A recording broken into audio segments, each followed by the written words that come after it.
సౌందర్య తెలుగు తెరపై ఈ పేరు ఒక చెరగని సంతకం. అందం, అభినయం కలబోసిన అద్భుతం ఆ పేరు.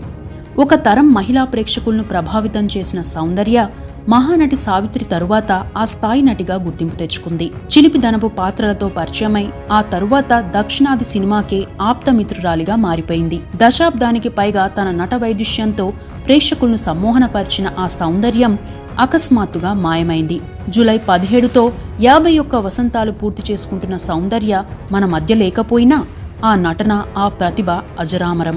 మహానటి సావిత్రి తరువాత ఆ బిరుదుకు అర్థాన్నిచ్చిన నటి సౌందర్య ఓ దశలో సౌత్ లో నంబర్ 1 హీరోయిన్ గా వెలుగొంది. తెలుగువారి మనసుల్లో ఎన్నటికీ చెరగని స్థానం సంపాదించుకుంది. సౌందర్య మరణించి 18 ఏళ్లు అవుతున్నా కూడా ఇప్పటికీ ఆమెను మర్చిపోలేకపోతున్నారు అభిమానులు.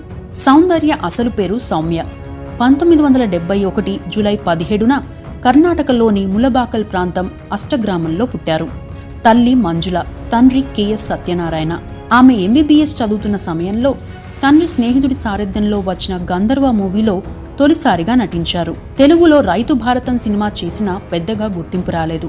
తరువాత ఎస్పి కృష్ణారెడ్డి దర్శకత్వంలో రాజేంద్ర ప్రసాద్ హీరోగా వచ్చిన రాజేంద్రుడు, గజేంద్రుడు, మాయలోడు మంచి గుర్తింపునిచ్చాయి. అందాల ఆరబోత ట్రెండ్గా ఉన్న టైంలో అందుకు భిన్నంగా నటించి నంబర్ 1 హీరోయిన్ గా నిలిచిన సౌందర్య 12 ఏళ్ల కెరియర్లో 120కి పైగా సినిమాల్లో నటించారు.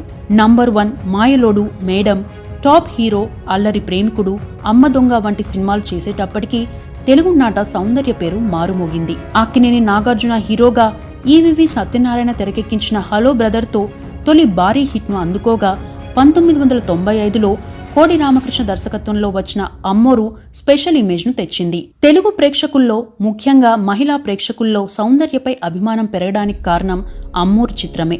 ఆ సినిమాలో సౌందర్య తన ఫస్ట్ బెస్ట్ పర్ఫార్మెన్స్ ఇచ్చారు. అమ్మోరులో సౌందర్య నటనకు తొలి నంది అవార్డుతో పాటు ఫిల్మ్ఫేర్ అవార్డు కూడా దాసోహమయ్యాయి. ఏ పాత్ర చేసినా తనే పాత్రగా మారడం తన శైలి. అందుకే పెదరాయుడు వంటి సినిమాల్లో చిన్న పాత్రలోనూ పెద్ద ఇంపాక్ట్ వేయగలిగింది. చిరంజీవి, నాగార్జున, వెంకటేష్, శ్రీకాంత్, రాజేంద్ర ప్రసాద్, జగపతి బాబు, జేడి చక్రవర్తి, వినోద్ కుమార్, నరేష్, సురేష్, వినీత్లతోనూ నటించారు. సౌందర్య ఉంటే సినిమా హిట్ అనే సెంటిమెంట్ బలంగా ఉండేది ఆ టైంలో. అలాగే హీరోలు సైతం సౌందర్య డేట్స్ కు అనుగుణంగా తమ డేట్స్ అడ్జస్ట్ చేసుకున్న పరిస్థితి ఉండేది. ఇక వెంకటేష్ సౌందర్య జోడీకి పరిశ్రమలో ప్రత్యేకమైన గుర్తింపు ఉంది. ఈ ఇద్దరూ కలిసి నటించిన సినిమాలన్నీ బ్లాక్ బస్టర్ హిట్లే. ముఖ్యంగా పెళ్లి చేసుకుందాం మూవీ గురించి చెప్పుకోవాల్సి ఉంటుంది. అప్పటికే తను టాప్ హీరోయిన్ అయినా ఓ లైంగిక బాధితురాలి పాత్రలు నటించేందుకు ఒప్పుకున్నారు. ఒక రకంగా ఇది సాహసోపేతమైన నిర్ణయం. చాలా మంది ఆమెది రాంగ్ డెసిజన్ అన్నారు. ఇలాంటి పాత్రలు చేస్తే కెరీర్ సమస్యలో పడుతుందని హెచ్చరించారు. కానీ తను పాత్రను ప్రేమించింది. అలాగే అంతకుముందే వెంకటేష్తో చేసిన పవిత్ర బంధం సినిమాలో హీరో వెంకటేష్ అయినా కథ మొత్తం సౌందర్య చుట్టూనే తిరుగుతుంది. ఇంట్లో ఇల్లాలు, వంటింట్లో ప్రియురాలు, పెళ్లి చేసుకుందాం, రాజా, జయం మందేరా, దేవీపుత్రుడు వంటి సినిమాలు వీరి కాంబినేషన్లో వచ్చిన చిత్రాలు. దేవీపుత్రుడు తప్ప మిగతావన్నీ బ్లాక్ బస్టర్లే. సౌందర్య దర్శకుల నటి. మంచి పాత్ర అయితే చాలు, హీరో ఎవరు అనే విషయం పట్టించుకోరు సౌందర్య. అలాగే దర్శకుల కోసం ఇమేజ్ను పక్కన పెట్టగల పెద్ద మనసు ఉంది. అందుకే బాబు మోహన్, అలీ వంటి కమెడియన్స్తో కూడా డ్యూయెట్ చేయగలిగారు. ఆ సినిమాల్లో హీరో వేరే, కానీ సిచ్యుయేషన్ కోసం దర్శకుల మాట వినడం తన ధర్మం అని ఫీల్ అవడం వల్లే ఆ పాటలు చేశారు. పరిశ్రమలో లైట్ బాయ్ స్థాయి నుండి ప్రతి ఒక్కరిని ఆదుకునే మనిషిగా సౌందర్యకి పేరుంది.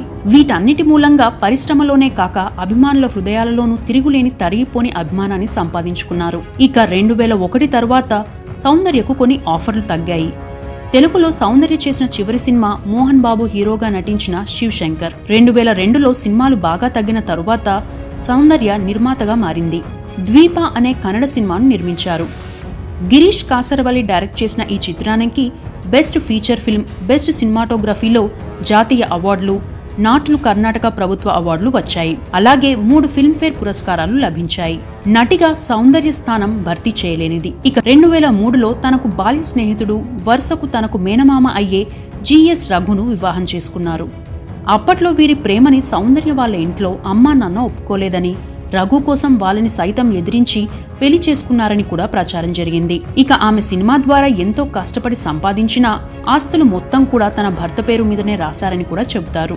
ఆ తరువాత బీజేపీలో చేరారు సౌందర్య. 2004లో ఎన్నికల ప్రచారంలో కర్ణాటక, ఏపీల్లో సభలకు హాజరవుతున్నారు. ఆ రోజు షెడ్యూల్ ప్రకారం మధ్యాహ్నం 3 గంటలకు రాజన్న సిరిసిల్ల జిల్లా ముస్తాబాద్ మండల కేంద్రంలో రోడ్ షోలో పాల్గొనాల్సి ఉంది. అనంతరం 4:30 గంటలకు ఎల్లారెడ్డిపేటలో రోడ్ షోలో పాల్గొనాలి. సాయంత్రం 5:30 గంటలకు సిరిసిల్లలో ఎన్నికల ప్రచారం చేయాలి. అదే రోజు రాత్రి 7 గంటలకు కరీంనగర్ సర్కార్ గ్రౌండ్లో జరిగే బహిరంగ సభలో సౌందర్య ప్రసంగించాల్సి ఉంది. బీజేపీ అభ్యర్థి విద్యాసాగర్ రావుకు ప్రచారం చేసి అక్కడి నుండి హైదరాబాద్కు వచ్చి కిషన్ రెడ్డి, ఇంద్రసేనారెడ్డిలకు ప్రచారం చేసి మద్రాసులో తమిళ సినిమా షూటింగ్కు ఆమె వెళ్లాల్సి ఉంది. అది షెడ్యూల్. అందుకోసం ఆమె ఓ హెలికాప్టర్ బుక్ చేశారు. అప్పటిదాకా ఆ హెలికాప్టర్ యూపీలో కీలక నేత ములాయం సింగ్ యాదవ్ ఎన్నికల ప్రచారంలో ఉంది. దాన్ని ఆయన ఎక్స్టెండ్ చేసుకోవడంతో సౌందర్య ప్రచారానికి ఆ హెలికాప్టర్ అందుబాటులోకి రాలేదు. సౌందర్యను తొలిసారిగా తెలుగు సినిమాలో పరిచయం చేసిన డైరెక్టర్ చిట్టి కూడా ఆమెతో నిత్యం టచ్లో ఉండేవారు. హెలికాప్టర్ రద్దయిందనే విషయం తెలిసాక 2:30కు జెట్ ఎయిర్వేస్ ఫ్లైట్ ఉంది, మీరు అందులో వచ్చేయండి, హైదరాబాద్ నుండి వేరేది అరేంజ్ చేద్దాం అన్నారట. అయితే సౌందర్య అన్నయ్య అమర్ మాట్లాడుతూ తన ఫ్రెండ్ కి హెలికాప్టర్ ఉందని చెప్పారు. 2 సీటర్ హెలికాప్టర్ అది, దాన్నే బుక్ చేశారు రఘు. అలా బెంగళూరులోని జక్కూరు ఎయిర్ స్ట్రిప్ లో హెలికాప్టర్ ఎక్కారు సౌందర్య, ఆమె సోదరుడు అమర్నాథ్. అయితే పెద్ద హెలికాప్టర్ కోసం ఆమె ఎక్కువ లగేజీ తెచ్చుకున్నారు. స్టాఫ్ తో పంపాల్సిన లగేజ్ అంతా వెనక్కి పంపడం ఇష్టం లేక ఆ హెలికాప్టర్లోకి ఎక్కించేశారు. అంతా సరే అనుకున్న టైంలో క్షణాల్లో జరగరాని ఘోరం జరిగింది. హెలికాప్టర్ టేకాఫ్ తీసుకోగానే ఆ లగేజీ వెనక్కి జరిగిపోవడం, హెలికాప్టర్ కుప్పకూలడం క్షణాల్లో జరిగిపోయింది. జీకేవీకే యూనివర్సిటీ ఆవరణలో ఈ హెలికాప్టర్ కూలిపోయిన ఘటనలో అభినయ సౌందర్యం మంటల్లో ఆహుతి అయిపోయింది. లక్షలాది మంది అభిమానుల కన్నీటి సాక్షిగా ఆ సౌందర్యం శాశ్వతంగా కనుమరుగైంది. అలా 2004 ఏప్రిల్ 17న సౌందర్యతో పాటు ఆమె సోదరుడు అమర్నాథ్ కూడా చనిపోయారు. చనిపోయే నాటికి సౌందర్య 2 నెలల గర్భిణి. అలా తెలుగు ప్రేక్షకులకు భౌతికంగా దూరమైన తన నటనతో ఎప్పటికీ గుర్తుండిపోయే వ్యక్తి సౌందర్య. ఇక మరికొన్ని విషయాలకు వస్తే, ఒకానొక సమయంలో సౌందర్య ఎక్స్పోజింగ్ ఎందుకు చేయవు నువ్వు అని ఆమెని అడిగితే, రేపు పెళ్లి అయ్యాక నాకు ఒక మొగుడు వస్తాడు, నువ్వు ఎందుకు అలా చేశావు అని అడుగుతాడు, అలా ఎందుకు అడిగించుకోవాలి, అందుకే చేయను అని చెప్పిందట. ఈ విషయాన్ని స్వయంగా ఆమనినే చెప్పారు. అలాగే ఓసారి సౌందర్య తండ్రి ఆమనితో మా అబ్బాయి అమర్ను నువ్వు పెళ్లి చేసుకో అని అడిగారట. షాక్ అయిన ఆమని నేను ఒక ఆర్టిస్ట్ని సార్ అని చెప్పిందట.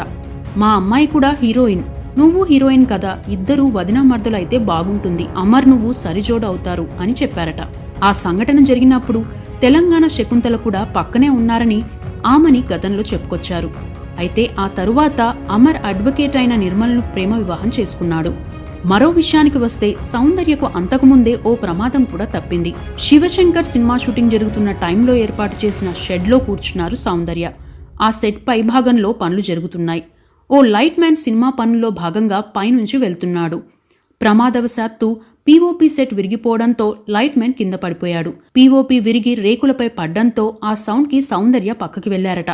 ఎక్కడైతే సౌందర్య కూర్చున్నారో అక్కడే ఆ లైట్ మ్యాన్ పడిపోయాడని సీనియర్ నటుడు మన్నవ ఓ ఇంటర్వ్యూలో చెప్పారు. సౌందర్య చివరి మాటల విషయానికి వస్తే, బెంగళూరులో తన ఇంటి నుండి ఎయిర్ స్ట్రిప్కి సౌందర్యతో పాటు ఆయన అన్నయ్య అమర్నాథ్, వదిన నిర్మల, ఇతర కుటుంబ సభ్యులు బెంగళూరు నుండి కారులో బయలుదేరారు. అక్కడి నుంచి విమానాశ్రయానికి వచ్చి అక్కడ కారు దిగి వెళ్లి వస్తానని అందరికీ చెప్పింది. తన దగ్గర ఉన్న మేనకోడల్ని తన వదిన నిర్మలకు అప్పగించింది. మరోవైపు అమర్నాథ్ భార్య నిర్మల త్వరగా వచ్చేయండి అంటూ చెప్పారు. అలాగే అంటూ బాయ్ చెప్తూ హెలికాప్టర్ ఎక్కారు. అలా హెలికాప్టర్ గాల్లోకి లేచిన 3 నిమిషాల్లోనే పెద్ద శబ్దంతో నేలపై పడింది. అయితే అంత ఎత్తు నుండి హెలికాప్టర్ ఒక్కసారిగా కింద పడ్డంతో భూమిలోకి 4 అడుగుల వరకు కూరుకుపోయింది. అలాగే హెలికాప్టర్లో ఉన్న 4 మృతదేహాలు హెలికాప్టర్లోని కొన్ని భాగాలకు అతుక్కొని ఉండిపోయాయి. ప్రమాదం జరిగిన 30 నిమిషాల తరువాత మంటలను అదుపు చేశారు. కానీ అప్పటికే జరగాల్సిన ప్రమాదం జరిగిపోయింది. సౌందర్య మరణం తరువాత ఆ కుటుంబంలో ఆస్తుల వివాదాలు మొదలయ్యాయి. అప్పటి లెక్కల ప్రకారం సౌందర్యకు 100 కోట్ల ఆస్తులు ఉన్నట్లు గతంలో ఆమె కుటుంబ సభ్యులే వెల్లడించిన సంగతి తెలిసిందే. ఈ క్రమంలో ఇటీవల నటి ఆమని కూడా ఓ ఇంటర్వ్యూలో సౌందర్య ఆస్తుల గురించి ప్రస్తావించి, ఇండస్ట్రీలో సౌందర్య తనకు మంచి స్నేహితురాలని, తామిద్దరం ప్రాణ స్నేహితులుగా ఉండేవారిమని ఆమె చెప్పారు. సౌందర్య చనిపోయిన విషయం తాను నమ్మలేకపోయానని, అయితే సౌందర్య మరణించిన కొన్నాళ్లకు బెంగళూరులోని ఆమె బంగ్లాకు వెళ్లినట్లు ఈ సందర్భంగా ఆమె చెప్పుకొచ్చారు. సౌందర్య ఉన్నప్పుడే ఆ బంగ్లాను ఎంతో ఇష్టపడి అనుకుంది. తను బతుకున్నప్పుడు బంగ్లా దేదీప్యమానంగా వెలిగిపోయేది. కానీ ఇప్పుడు అది ఓ బూత్ బంగ్లాలాగా మారిపోయింది అంటూ ఆమె ఆవేదన వ్యక్తం చేశారు. ఇక ఆస్తుల వివాదం విషయానికి వస్తే సౌందర్య తల్లి, భర్త జిఎస్ రఘు, సోదరుడైన అమర్ భార్య నిర్మల, ఆమె కుమారుడు సాత్విక్లు ఉన్నారు. వీరి మధ్య ఆస్తి వివాదం తలెత్తింది. 2003లో సౌందర్య వీలునామా రాశారని, ఆ వీలునామా ప్రకారం ఆస్తులు పంపిణీ చేయాలని అమర్నాథ్ భార్య నిర్మల బెంగళూరు కోర్టును ఆశ్రయించారు. అదే టైంలో ఎలాంటి వీలునామా రాయలేదని, నిర్మల అడ్వకేట్ అని, ఫేక్ వీలునామా సృష్టించారని తల్లి మంజుల, రఘు వాదించారు. అప్పటి నుండి వివాదం నడుస్తోంది. పరువు నష్టం దావాలు నడుస్తున్నాయి. 2003లో రాజీకి వచ్చినట్టు ప్రచారం జరిగింది. ఇక సౌందర్య మరణించాక కొంతకాలానికి అపూర్వ అనే అమ్మాయిని పెళ్లి చేసుకున్నారు రఘు. ప్రస్తుతం ఇతను గోవాలో స్థిరపడ్డాడని తెలుస్తోంది. ఇవి సౌందర్య మరణానికి సంబంధించిన అంశాలు.